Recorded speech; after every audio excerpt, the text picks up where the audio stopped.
او دا تعلیم ورونو ما څو ځله ویلي، بیا زه د صریح الفاظ وایم چې دا تعلیم په نر او ښځې باندې فرض ده.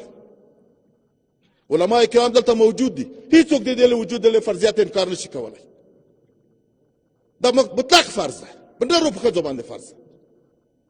هیڅوک هیڅ دلیل نه لري بدون له دې چې یا به د طبیعت خبرې وي چې زه دا نه منم یا دا د احد شرعي دلیل هیڅوک نه لري په دې کې چې وایي داسې. دلته په لسګونو په سلګونو فتواې موجود دي. زمونږ ملک لله الحمد له جید علماو نه ډک ده. داسې علما دي چې د دنیا په سطح باندې جید علما دي، ټول په دې باندې موافق دي. باید زر تر زره تعلیم زمینه مساعده سي. زر تر زره باید په افغانستان کې د مکتبو او د مدرسو دروازې د ټولو په مخ باندې خلاص سي. دا پکې نه وي چې احمد به ځي محمود به نه ځي، ټول به ځي. تبعیض به نه وي په دې ملک کې.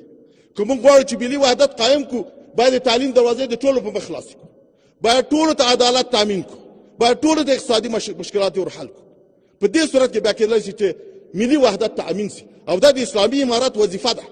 یو له فرایضو نه دا ده چې دې ته به زمینه مساعدوي او جوړوي به. زمونږ د تعلیم تربیه محترم کارکنان، وزیر صاحبان په دې باندې مکلف دي. د دوی دنده نه ده چې دا کار وکړي. هغه ستونزې چې دوی هر وخت دلایل وایي چې موږ مشکل لرو، نن سبا بل سبا دا باید حل کړي. څومره زر چې کېدلی شي باید حل شي.